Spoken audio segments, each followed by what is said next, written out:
എൻ്റെ ഉമ്മയുടെ വീട് ഇവിടെയാണ്, നോർത്തിലാണ്, പുല്ലപ്പടി. അപ്പോൾ ഓണമായിട്ട് ബന്ധപ്പെട്ടൊരു പരിപാടി ഞാൻ ചെയ്യുന്നു. പ്രസാദിനത് കാണുന്നു. അദ്ദേഹത്തെ എനിക്ക് സലീം എന്ന് പറയുന്ന എൻ്റെ സുഹൃത്ത്, തൃശ്ശൂരുള്ള സലീം, അത് പരിചയപ്പെടുത്തി. അങ്ങനെ കൊടുത്തു. ശരി എന്ന് പറഞ്ഞാൽ ഓക്കെ കാണാമെന്നൊക്കെ പറഞ്ഞ് ഞങ്ങൾ പോകുന്നു. ഒരു പ്രതീക്ഷയില്ല. അടുത്ത ദിവസം രാവിലെ പ്രസാദം വരികയാണ് എൻ്റെ വീട്ടിലേക്ക് സ്കൂട്ടറും കൊണ്ട്. എന്നെ കൊണ്ട് പോവാണ്. എടാ ഒരു പ്രോഗ്രാം ഉണ്ട്, നീ വന്ന്. ഞാൻ പറഞ്ഞു ഇത്ര പെട്ടെന്നോ? അപ്പോൾ ഞാനവിടെ ചെന്നൊക്കെ. അപ്പോൾ കലാഭവൻ്റെ ഫ്രണ്ടിൽ കൂടെ പോകുമ്പോൾ ജീവിതത്തിൽ ഇവിടെ ഒന്നും കയറാൻ പറ്റില്ല നമുക്ക് തന്നെ അറിയാം. എന്നാലും ഒരു ആഗ്രഹം, ഓഫീസൊക്കെ ഒന്ന് പോയി നോക്കിയിട്ട് പോരായിരുന്നു. പക്ഷെ എന്നാലും പേടിയാണ്. അങ്ങോട്ടാണ് കൊണ്ടു ചെന്നിരിക്കുന്നത്. അപ്പോൾ അച്ഛൻ്റെ ഈ ഡയലോഗ് കേട്ടപ്പോൾ എനിക്ക് ഗ്യാസ് മൊത്തം പോയി. പിന്നെ അച്ഛന് തന്നെ അറിയാം ഇത് എവിടെയും ചെയ്യാതെ പറ്റില്ലല്ലോ. നന്നായി വരും കേട്ടോ, ഹാപ്പി ആയിട്ടിരിക്കും എന്നൊക്കെ പറഞ്ഞ് അനുഗ്രഹിച്ചു വിട്ടു. ഇതേ സംഭവം തന്നെ അവിടെ ചെന്നപ്പോഴും അതാ ഇൻ്റർവെൽ സമയത്ത് 3/4 മണിക്കൂറാണ് ആ ഒരു സമയം, ഗാനമേളയുടെ ഇടയിൽ. അപ്പോൾ എന്നാ മറ്റേ മിമിക്രിക്കാർ കയറ്റിക്കും എന്നൊരു കമ്മിറ്റിക്കാർ വന്നു. കമ്മിറ്റിക്കാർ വന്ന് നോക്കിയപ്പോൾ ഞാൻ നിൽക്കുകയാണ് ഇങ്ങനെ പട്ടിണി പോലെ. അപ്പോൾ ഇദ്ദേഹം ഇയാളാണ് കാരണം. ഈ കുട്ടിയോ, ഈ പയ്യനാ മിമിക്രിക്കാരെവിടെ? അപ്പോൾ അല്ല ഇത് പുള്ളിയാണ് ചെയ്യണത്. ഇതേത് അവർക്ക് ഒരു പരിശോധന. അങ്ങനെ അവരും ഈ അവസ്ഥ, അച്ഛൻ്റെ അവസ്ഥയായി. കാരണം ഇത് ആരും കയറിയേ പറ്റുള്ളൂ, മിമിക്രിക്ക് അനൗൺസ് ചെയ്തേക്കല്ലേ. അങ്ങനെ നമ്മൾ കയറുകയാണ്. അപ്പോൾ എൻ്റെ ലൈഫിൽ അങ്ങനെ സിസ്റ്റത്തിൽ ഞാൻ ഫസ്റ്റ് ടൈം ആ പ്രോഗ്രാം ചെയ്യും.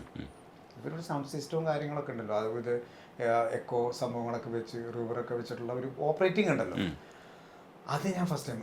അപ്പോൾ ഞാൻ മറ്റൊരു സ്ഥലങ്ങളിൽ നമ്മൾ ഒറ്റയ്ക്കൊരു സിംഗിൾ പ്രോഗ്രാം ചെയ്യുമ്പോൾ സ്കൂൾ പ്രോഗ്രാമിനോ അതല്ലെങ്കിൽ അല്ല അമ്പലപ്പരിപാടിക്ക് ചെയ്യുന്ന പോലെ അല്ല. ഇതിന് മൊത്തത്തിൽ കളറ് മാറി. അത് കർട്ടൻ ക്ലോസ് ചെയ്തിരിക്കുകയാണ്.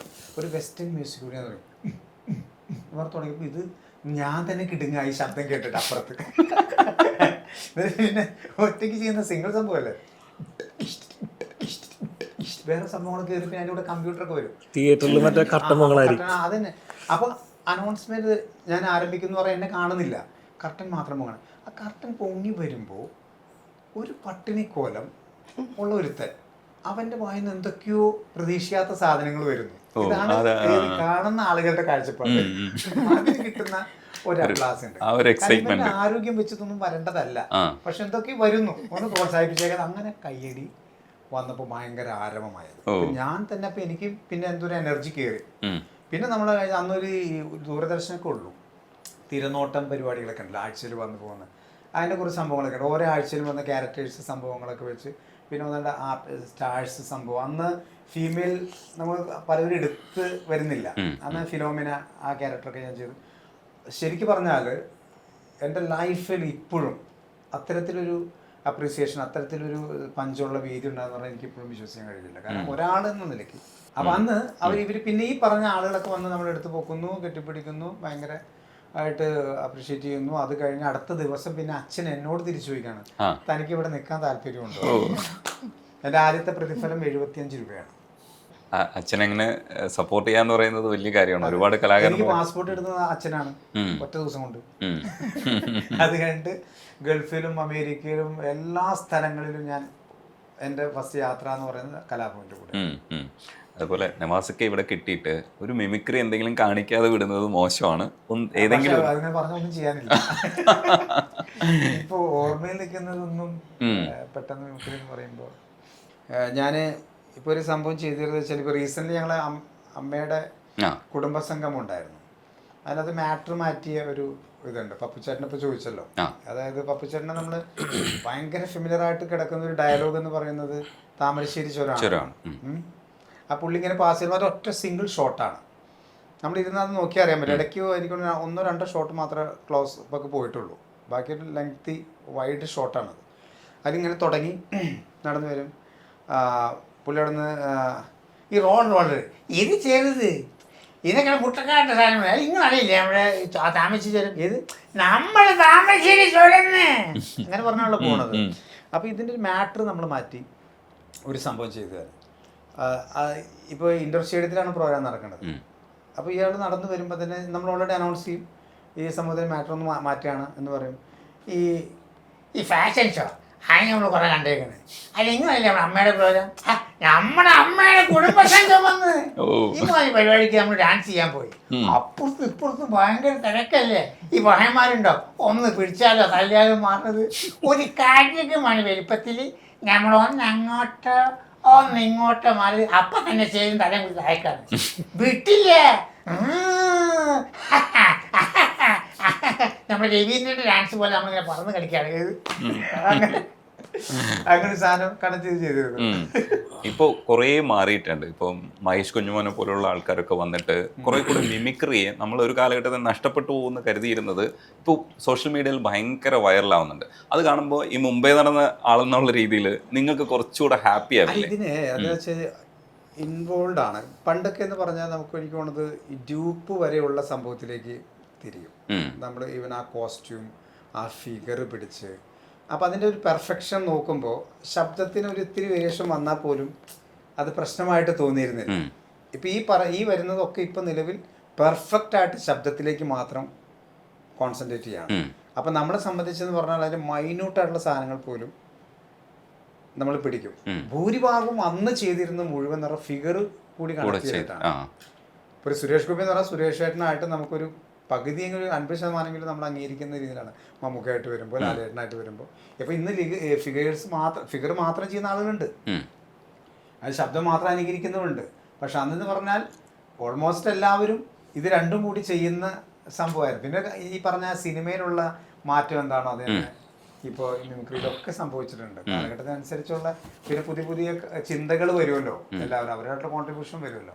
അതിൽ മഹേഷൊക്കെ നമ്മൾ എടുത്ത് പറയേണ്ട ഒരു കാര്യമാണ്. കാരണം മഹേഷൊക്കെ ഡബിങ് വരെ ചെയ്യുന്ന ആളാണ്. ഞാനും എൻ്റെ ഒരു നമ്മുടെയൊക്കെ ഒരു ഇതെന്ന് പറയുന്നത് എപ്പോഴും ഒരു സിനിമ ഡയലോഗ് എന്നുള്ളത് വിട്ടിട്ട് അവരുടെ എല്ലാ മാനറിസവും പഠിച്ച് എന്ത് ഡയലോഗ് തന്നാലും പറയാൻ പറ്റും, അതവരെ പോലെ വരണം. അപ്പം നമുക്ക് ഓരോ ചേഞ്ചസ് കൊണ്ടുവരാൻ പറ്റും. ഈ അഭിനയിക്കാൻ പോകുന്നുണ്ട്, മിമിക്രി ചെയ്തൊരു കാലഘട്ടവും ഇപ്പോൾ സ്റ്റേജ് പ്രോഗ്രാംസ് ഒക്കെ പോകുമ്പോൾ പോയി കാണാറുണ്ട് അല്ലേ? ഇപ്പോഴും സ്റ്റേജ് ഷോസ് ഒക്കെ ചെയ്യുമ്പോൾ പോയി കാണാറുണ്ട്. അമ്മയുടെ പ്രോഗ്രാമിന് പോയിരുന്നു.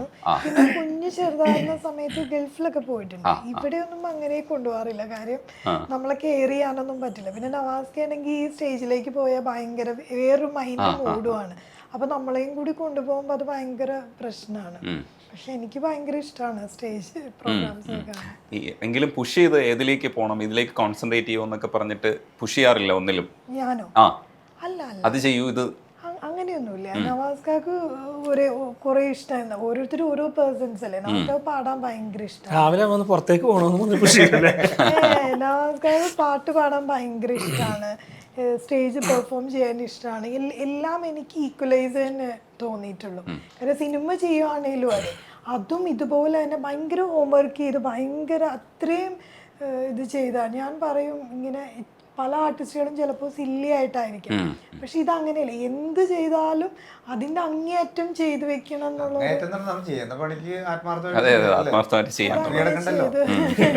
പാട്ടിനെ കുറിച്ച് പറഞ്ഞതുകൊണ്ട് നമുക്ക് സിനിമയിലെ പാട്ടിലേക്ക് വരേണ്ടതുണ്ട്. അതിന് മുമ്പ് ഒരു മാപ്പിളപ്പാട്ട്, ആ സ്പീഡില്ലേ, എനിക്കത് ഭയങ്കര ഇഷ്ടമുള്ള പരിപാടിയാ. അത് ഏതെങ്കിലും ഒരു പാട്ട് ഒന്ന് പാടിയാൽ, മാപ്പിളപ്പാട്ട് മതി, മാപ്പിളപ്പാട്ട് മതി.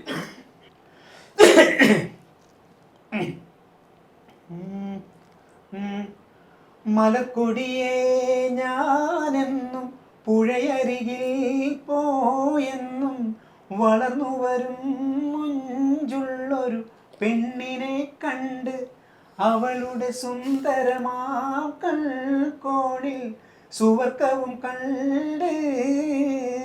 മലക്കൊടിയേ ഞാനെന്നും പുഴയരികിൽ പോയെന്നും വളർന്നു വരും മുഞ്ചുള്ളൊരു പെണ്ണിനെ കണ്ട് അവളുടെ സുന്ദരമാം കൺകോണിൽ സുവർക്കവും കണ്ട്. ഓ, ഈ ബേബി ജി, ഡബ്സിയൊക്കെ മലബാറിൻ്റെ പാട്ടുകളും കൂടെ ചേർത്തിട്ടാണ് ഇപ്പോൾ അവരുടെ സോങ്സിൻ്റെ ഒരു ഇൻഡി സോങ്സിൻ്റെ ഒരു റെൻഡറിങ് നടക്കുന്നത്. ഇൻഡി സോങ്സ് ഭയങ്കരമായിട്ട് അവർ കയറ്റിക്കൊണ്ടുവരുന്ന ആൾക്കാരാണ്. ഇതൊക്കെ കാണുമ്പോൾ പുതുമയുള്ള രീതിയിൽ ഇത് വരുമ്പോൾ ആ സമയത്ത് നവാസക്കയുടെ മനസ്സിൽ തോന്നുന്നത് എന്താണ്? ഒരു ഹാപ്പിനെസ് ആണോ? അതേ അപ്പുറത്തേക്ക് ഇതിനെ കുറച്ചുകൂടെ ആർക്കൈവ് ചെയ്യല്ലേ? അത് ഇതിനകത്ത് എനിക്ക് തോന്നുന്നു ജനറേഷൻ്റെ ഒരു മാറ്റം അക്സെപ്റ്റ് ചെയ്യാൻ നമ്മൾ തയ്യാറാകുന്നതാണ്. നമ്മുടെ ഇഷ്ടങ്ങളും നമ്മുടെ ആസ്വാദനങ്ങളും ഒക്കെ എന്തോ ആയിക്കോട്ടെ, നമ്മളൊക്കെ അവരെക്കാൾ രക്ഷയുടെ കാര്യമല്ല ഞാൻ പറയുന്നത്. ഇപ്പോൾ ഉള്ള അത് ആസ്വദിക്കുന്ന യൂത്ത് ഉണ്ടല്ലോ, അതിന് മുൻപുള്ളവരാണല്ലോ നമ്മൾ. അപ്പം നമ്മൾ മുമ്പ് ആസ്വദിച്ചിരുന്ന അല്ലെങ്കിൽ നമ്മൾ അനുഭവിച്ചിരുന്ന കാര്യങ്ങൾക്കൊന്നും അവർക്ക് അവസരം കിട്ടിയിട്ടില്ല. അതെന്താണെന്ന് അവർക്ക് അറിയില്ല. നമുക്ക് ഇനി പറഞ്ഞു കൊടുക്കാനും ജസ്റ്റ് കാണിച്ചു കൊടുക്കാനേ പറ്റുള്ളൂ. അത് അനുഭവിക്കുക എന്നുള്ളത് ഒരു സത്യമായിട്ടുള്ള കാര്യമാണ്. ഇപ്പോഴും എക്സസൈസ് ചെയ്യുന്ന സമയത്ത് ഞാൻ ഒരു ചെറിയ ഉദാഹരണം പറയുകയാണ്. ഇപ്പം ഞാൻ മെലോഡിയസ് ആയിട്ടുള്ള ഗാനങ്ങൾ വെക്കും, അപ്പുറത്ത് മോഹൻ വെക്കുമ്പോൾ ചിലപ്പോൾ വെസ്റ്റേൺ സംഭവങ്ങൾ വെക്കുന്നുണ്ടാവും. എൻ്റെ ഫാദറിലോ സന്യാസിനി നിൻ അത് വെച്ചിട്ടാണ് പുള്ളി വ്യായാമം ചെയ്യുന്നത്. നമുക്ക് ഇത് ഓൾറെഡി മെമ്മറി ചെയ്ത് സെറ്റ് ചെയ്ത് വെച്ചിരിക്കുന്ന ഒരു സിസ്റ്റമാണ്. പിന്നെ ചിലപ്പോൾ ഇതിലേക്ക് വരാനുള്ള ബുദ്ധിമുട്ട്, ഞാൻ അദ്ദേഹത്തിൻ്റെ കാര്യം മാത്രമല്ല പറയുന്നത്, ഇതിലേക്ക് വരാൻ പറ്റാത്ത ഒരുപാട് പേരുണ്ടാവും. ഞാനത് വരാൻ തയ്യാറാകുന്ന ആളാണ്, വന്നുകൊണ്ടിരിക്കുന്ന ആളാണ്, ഞാനത് അംഗീകരിക്കുന്ന ആളാണ്. കാരണം എല്ലാത്തിനെയും ആസ്വദിക്കാൻ പറ്റിയാലാണ്. ഇപ്പോൾ ഇപ്പോഴത്തെ സിനിമകളും നമുക്ക് ഉൾക്കൊള്ളാൻ പറ്റണമെങ്കിൽ പല പടങ്ങളും, ഇപ്പോൾ ന്യൂജൻ എന്ന് പറഞ്ഞു വരുന്ന സിനിമകളും അതിലെ തമാശകളും ഒക്കെ നമുക്ക് അക്സെപ്റ്റ് ചെയ്യാൻ പറ്റണമെങ്കിൽ നമ്മളത് ഇഷ്ടപ്പെടണമല്ലോ.